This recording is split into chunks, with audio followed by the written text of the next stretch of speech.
성령 시리즈에 대한 말씀을 함께 나누겠습니다. 오늘은 성령님과 예수님이란 말씀의 제목으로 하나님 말씀 증거하겠습니다.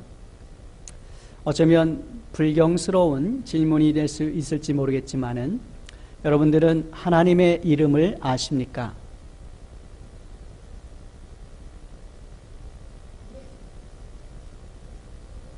성경에서 하나님 스스로의 이름을 밝히셨습니다. 그것이 출애굽기 3장 14절에서 15절에 나옵니다. 같이 읽겠습니다. 하나님이 모세에게 이르시되 나는 스스로 있는 자니라. 또 이르시되 너는 이스라엘 자손에게 이같이 이르기를 스스로 있는 자가 나를 너희에게 보내셨다 하라. 이는 나의 영원한 이름으로 대대로 기억할 나의 표본이라. 바로 스스로 있는 자, 영어로 I am who I am 이라고 하는 이 말이 하나님의 성함이 이름이 되겠습니다.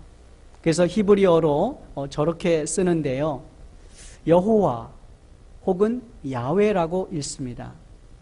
근데 이것이 모음이 정확하게 들어가 있지 않기 때문에 저것을 정확하게 어떻게 발음하는지는 아무도 알 수 없습니다. 단지 여호와 또는 더 야훼라고 하는 그 이름에 더 가깝다라고 하는 것으로, 그래서 성경에서는 여호와로 기록이 되어 있습니다.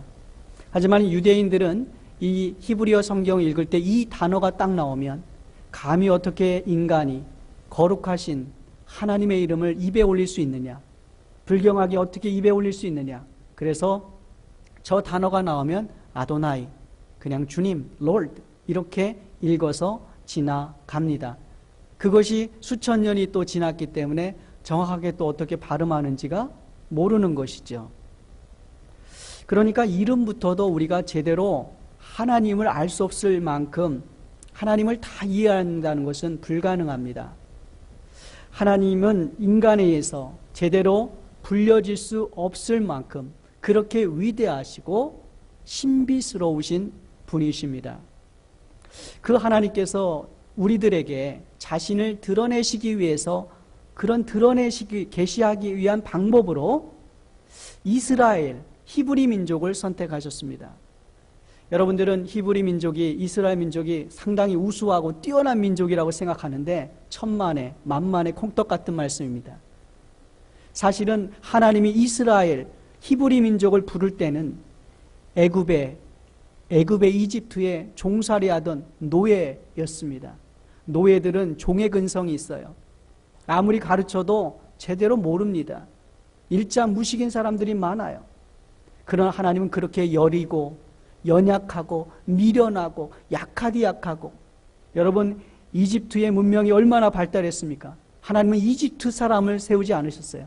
바벨론 문명이 얼마나 발달했습니까? 바벨론에서 하나님의 민족을 선택하지 않았고 연약한 자를 선택해서 그들을 가르치시고 그들에게 사랑을 베푸시고, 그래서 그들을 통하여 하나님이 온 인류에게 어떠한 구원의 계획과 사랑의 계획을 갖고 계시는지 그것을 드러내시기 위하여 이스라엘을 선택하신 것입니다. 그러니까 이스라엘만 사랑해서 선택한 것이 아니라 그렇게 연약한 이스라엘을 통하여 온 세계 민족이 하나님의 뜻을 알고 구원받기 위하여 그 연약한 민족을 선택하셨다는 것입니다. 그리고 또한 하나님은 그러한 역사 속에서 당신을 계시한 것을 드러낸 것이 바로 그것을 기록한 것이 구약 성경입니다. 그래서 하나님은 아브라함을 부르셔서 그와 언약을 체결하시고, 그리고 그를 통하여 인류 구원의 역사를 밝히셨습니다. 모세를 부르셔서 그에게 십계명을 주시고, 하나님이 진정 원하는 것이 무엇인가, 하나님의 백성들은 어떻게 살아갈 것인가 율법을 주셨습니다. 사사시대를 통하여 하나님은 구원의 하나님이요 은혜의 하나님이라는 것을 또한 드러내셨고, 수많은 사울과 다윗과 솔로몬과 그 외의 여러 열왕들의 시대를 통하여 하나님은 역사 가운데서 어떻게 운행하시고 일하시는가를 가르쳐 주셨습니다. 이런 것을 통하여 하나님이 당신을 계시하신 것입니다. 하나님이 당신을 드러내신 것입니다. 그럼에도 불구하고 우리가 하나님을 다 이해한다는 것은 한계가 있습니다. 그 이유는 왜 그럴까요? 하나님은 하늘에 계시고 우리는 땅에 있기 때문에 그런 것입니다. 하나님은 온 우주 만물의 창조주시고 영원부터 영원까지 계시는 분이시고 알파와 오메가가 되시지만 우리 인간은 한계적인 현상세계에 제한되어져 있는 존재이기 때문에 우리는 하나님을 다 알 수도 다 이해할 수도 없는 것입니다. 여러분 중에 지구 대기권 밖을 벗어나 본 적이 계신 분이 있습니까? 여러분 중에 바다 제일 밑바닥까지 가보신 적이 있으십니까? 여러분 중에 기원전 1000년 전에 솔로몬이 살았는데 솔로몬 시대까지 거슬러 올라서 살아본 적이 있는 분이 계십니까? 아무도 없으시죠. 그렇다면은 하나님의 능하신 손 아래서 겸손해야 합니다. 기껏해야 100년을 살까 말까 한 인생이 어찌 이 온 우주의 주인이시고 생명의 주인 되신 하나님 앞에서 이렇다 저렇다 변론하며 목청을 높이고 공론할 수 있겠습니까? 그저 침묵할 따름입니다. 하나님이 어떤 분인가를 아는 사람이라면 하나님의 능하신 손 아래서 겸손할 수밖에 없습니다. 그런데 이 여호와 혹은 야훼로 불리는 하나님께서 자신을 좀 더 쉽게 그리고 보일 수 있는, 이해할 수 있는 방법으로 인간 세계에 오셨습니다. 그분이 바로 예수님이십니다. 요한복음 1장 18절 말씀입니다. 같이 읽겠습니다. 본래 하나님을 본 사람이 없으되 아버지 품속에는 독생하신 하나님이 나타내셨느니라. 여러분, 하나님은 보이지 않는 영이시고 하나님은 우주 가운데 창조주로 계시기 때문에 하나님을 본 사람이 없는 거예요. 그 하나님이 우리에게 오셔서 당신을 보다 더 쉽게 인간에게 보이시기 위하여 아버지 품속에 있는 독생하신 하나님이 이곳에 내려오시겠다는 것입니다. 이 아버지 품속에 있는 독생하신 하나님, 바로 그분이 예수 그리스도이십니다. 위격으로는 성자, 아들이십니다. 이제는 보이지 않던 하나님이 볼 수 있는 성자 하나님으로 오신 것이죠. 여기에서 중요한 것은 아버지 품속에 있는 독생하신 하나님이라고 했던 말씀처럼 예수님은 이미 창세 전에 계셨던 선재하신 하나님이십니다. 다시 한번 말씀드립니다. 예수님은 2000년 전에 그때 생겨서 오신 분이 아니라 창세 전에 이미 성부 하나님과 함께 계셨던 선재에 계셨던 하나님이십니다. 그래서 그 예수님으로 말미암아 우리는 하나님을 더 온전하게 알게 된 것입니다. 우리가 창세기 1장 26절 말씀에서 하나님께서 우주와 동식물과 인간을 창조하실 때 이렇게 말씀하셨습니다. 같이 읽겠습니다. 하나님이 가라사대 우리의 형상을 따라 우리의 모양대로 우리가 사람을 만들고 그로 바다의 고기와 공중의 새와 육축과 온 땅에 기는 모든 것을 다스리게 하자 하시고, 하나님이 유일하신 하나님이신데 또한 삼위의 위격을 가지신 삼위일체 하나님이라는 것을 이 말씀을 통해 알 수 있습니다. 만약 한 분 하나님만이라고 하는 믿음을 갖는다면 저 말씀이 어떻게 되어야 되냐면, 하나님이 가라사대 나의 형상을 따라 나의 모양대로 내가 라고 하는 단수를 써야 합니다. 그러나 우리가 뭡니까?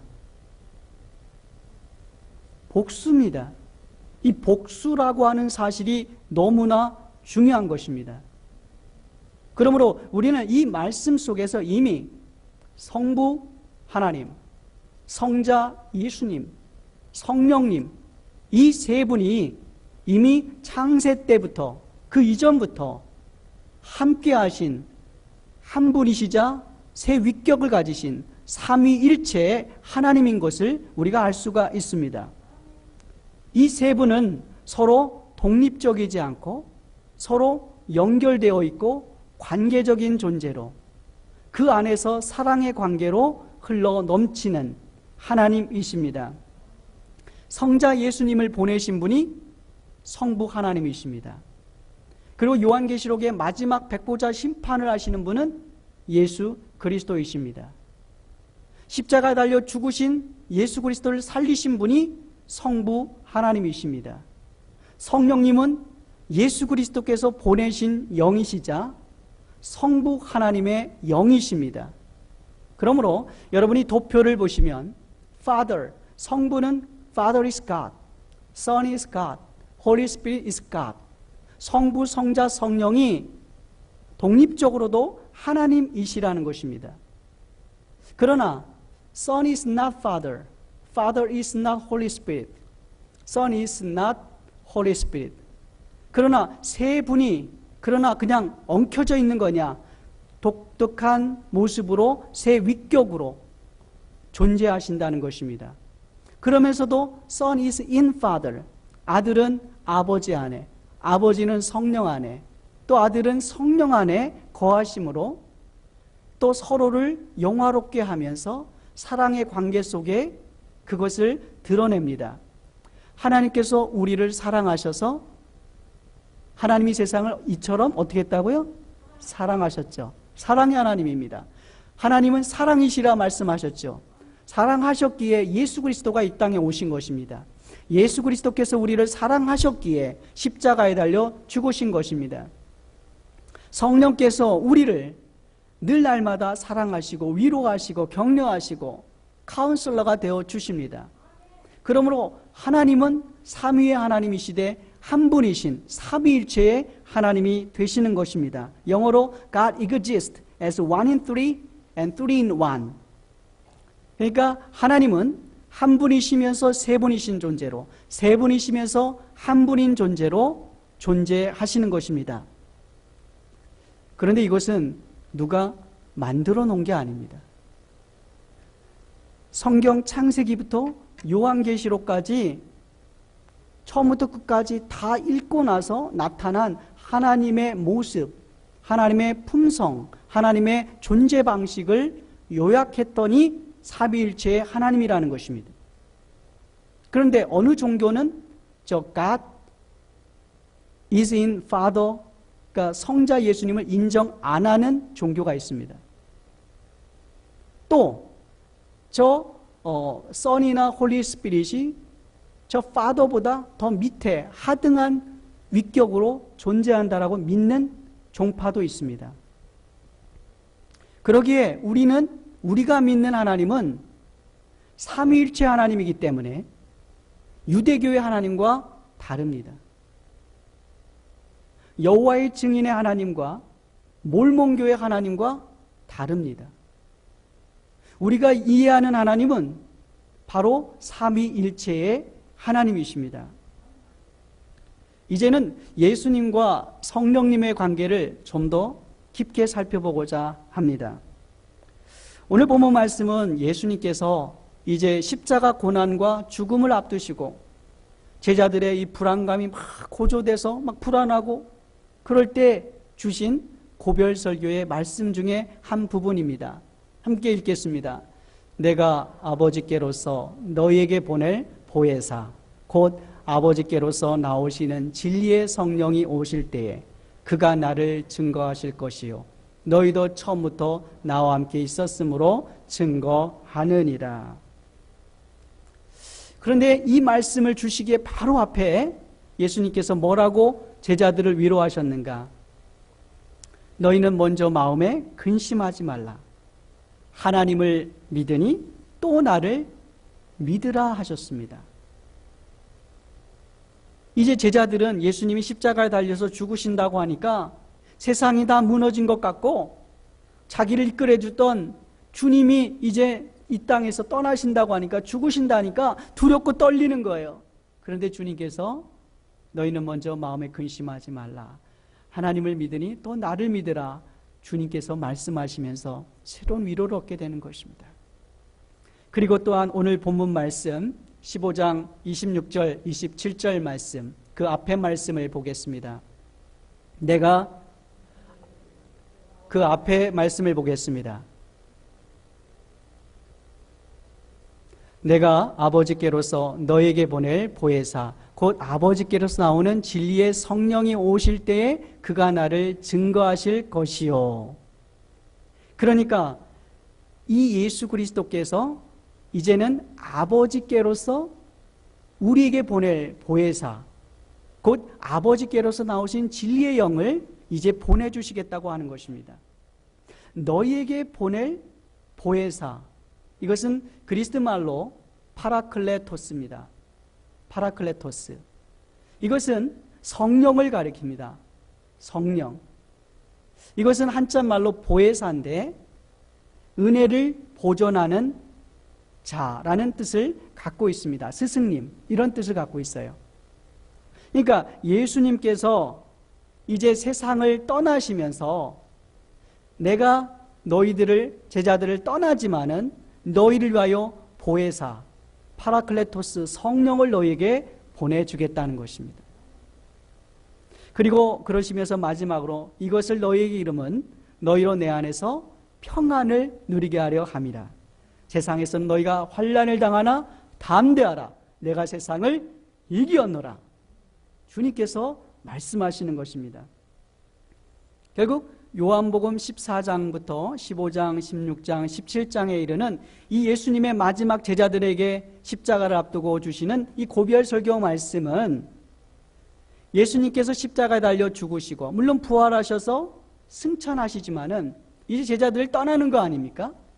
그렇게 떠나지만은 당신 대신 성령님을 보내주셔서 제자들을 위로해 주시고 더 나아가서는 영원토록 함께 거하실 것이다 라는 위로의 말씀입니다.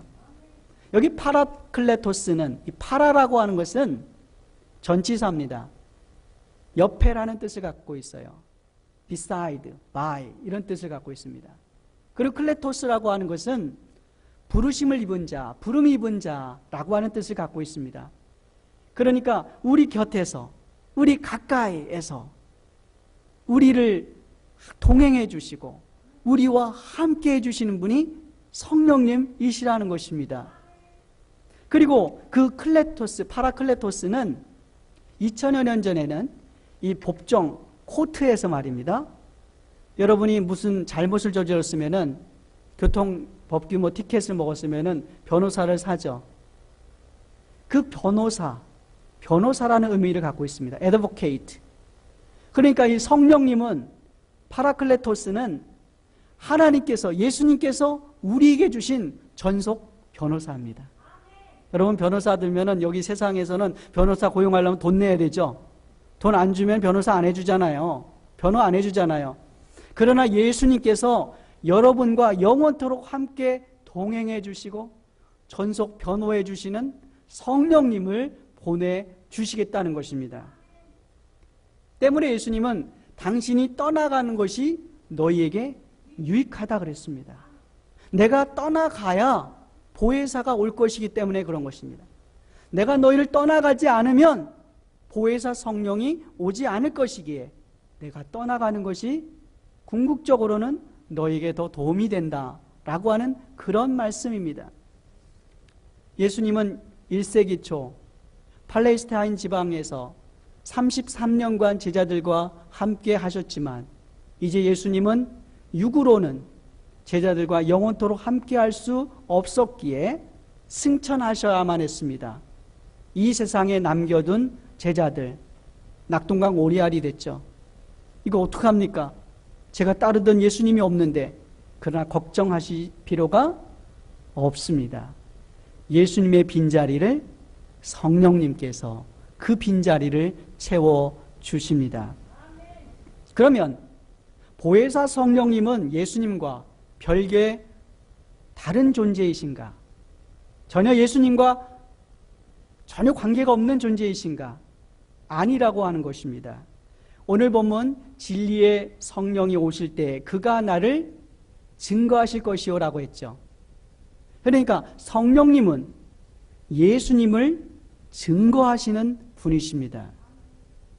결국 예수님을 증거하지 않는 영은 성령이 아니라는 것이죠. 무슨 말인지 아시겠어요? 또한 예수님을 알기 위해서는 성령의 힘에 의지 않고서는 예수님을 나의 구주로 영접할 수 없고 예수님을 믿을 수 없다는 것입니다. 이를 예수님의 말씀에서 확인해 볼 수가 있습니다. 우리 요한복음 14장 18절에서 20절 같이 읽겠습니다. 내가 너희를 고아와 같이 버려두지 아니하고 너희에게로 오리라. 조금 있으면 세상은 나를 다시 보지 못할 터이로되 너희는 나를 보리니 이는 내가 살았고 너희도 살겠음이라. 그날에는 내가 아버지 안에 너희가 내 안에 내가 너희 안에 있는 것을 너희가 알리라. 너희에게로 오리라고 말씀하셨죠. 자, 이 말씀이 너무나 중요합니다. 예수님은 세상을 떠나시고 제자들을 세상에 남겨두고 떠나시는데 너희에게로 오리라 말씀하셨습니다. 이것은 예수 그리스도께서 성령으로 우리에게 오신다는 말씀입니다. 19절에서 조금 있으면 세상은 다시 나를 보지 못할 터이로되 너희는 나를 보리니 이는 내가 살았고 너희도 살겠음이라. 예수 그리스도를 믿는 자들은 성령님을 통해서 예수님을 다시 볼 수 있게 된다는 것입니다. 여러분, 우리가 예수님을 직접 눈으로 본 적이 있습니까? 그러나 예수님을 믿는 자들에게 오는 성령으로 통하여 예수님의 존재를 믿을 수가 있게 되는 것입니다. 예수님을 영으로 볼 수가 있게 되는 것입니다. 예수님을 느낄 수 있게 되는 것입니다. 바로 이것이 성령이 하시는 것입니다. 그래서 그날에는 너희가 내 안에, 내가 너희 안에. 지금 여러분 안에 예수 그리스도의 영인 성령이 예수 그리스도께서 여러분과 함께 하십니다. 여러분이 예수 그리스도 안에 계십니다. 바로 이것이 성령이 하시는 일인 것입니다. 저는 이 말씀을 읽고 묵상하면서 가슴이 찌릿찌릿했습니다.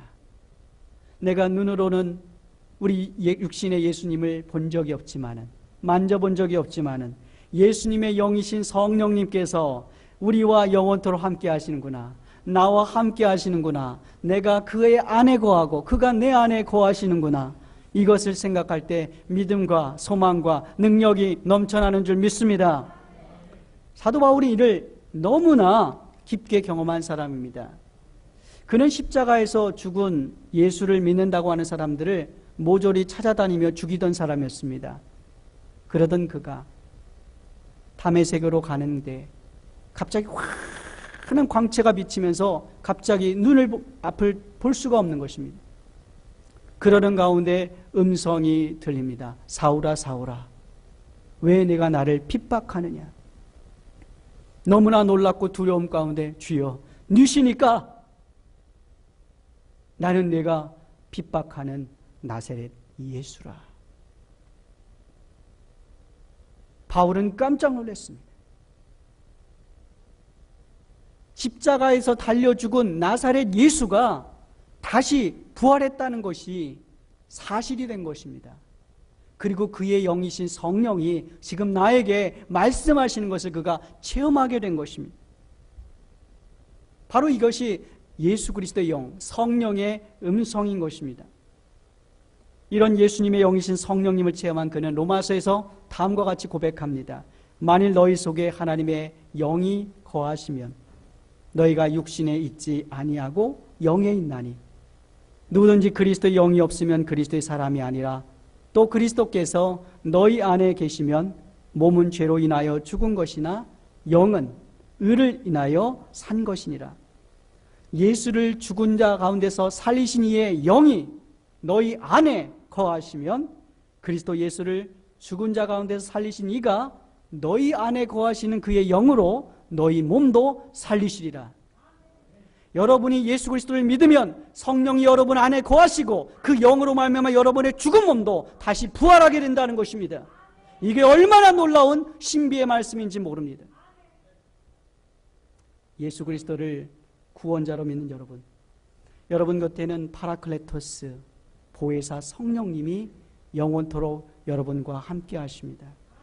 십자가 곁에서 여러분과 저를 위해서 마지막 피 한 방울, 물 한 방울 남김없이 쏟아주신 예수님, 그리고 성부 하나님께서 그를 십자가에 죽은 예수님을 다시 살리신 예수님, 그 예수님의 영이자 바로 성부 하나님의 영이신 이 성령님이 여러분의 전속 변호사,